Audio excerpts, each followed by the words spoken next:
various issues affecting members of the Association of Southeast Asian Nations will be tackled at the 24th ASEAN Summit to be held in Nay Pyi Taw in Myanmar this weekend. These include the roadmap and future of an ASEAN community. President Aquino will attend the summit, as we hear from Ignacio. President Aquino will join other leaders in the 24th ASEAN Summit on May 10 and 11 in Nay Pyi Taw, Myanmar. The yearly ASEAN Leaders Summit has for its theme moving forward in unity to a peaceful and prosperous community. President Benigno S. Aquino III will be attending the following meetings in Myanmar.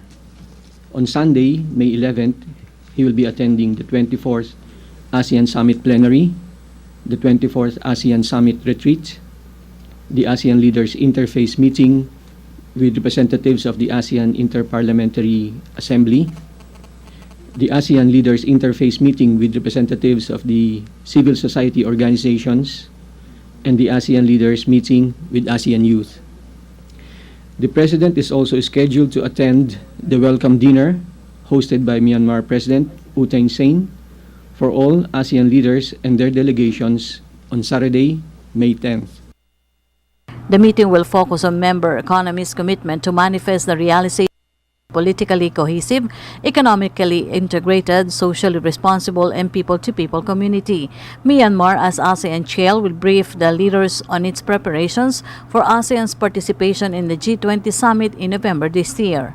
During the 24th ASEAN Summit Plenary, the leaders will discuss and exchange views on the progress of the implementation of the roadmap for an ASEAN community, the initiative for ASEAN Integration Work Plan 2, and the Master Plan on ASEAN Connectivity.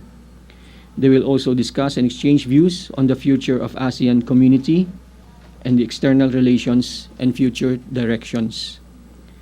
At the 24th ASEAN Retreat, the leaders will exchange views on current regional and international issues, and Myanmar, as ASEAN chair, will brief the leaders on its preparations relative to ASEAN's participation in the G20 summit to be held in November 2014. Meanwhile, President Aquino is expected to pitch anew for the crafting of a binding ASEAN Code of Conduct in the South China Sea. Jose said this amidst the maritime dispute with China and the effects of U.S. President Barack Obama's recent visit to the Philippines. I would imagine the President will be informing his fellow ASEAN leaders on the submission by the Philippines of our memorial last March 30 on the progress of our case. And I would also imagine that there will be discussions on the general situation in the South China Sea. And I can also imagine that there will be a mention in the statement of expression of concern by ASEAN on the situation in the South China Sea and how the ASEAN leaders would like the disputes to be resolved in a peaceful manner in accordance to international law. At present, the President has no schedule for a bilateral meeting with other leaders due to tight schedule in Myanmar, but to clarify that the government is open if the schedule permits.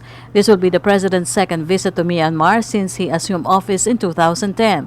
His last visit was in June 2013 for the World Economic Forum on East Asia, during which he talks with Myanmar Prime Minister Thein Sein and opposition leader Aung San Suu Kyi.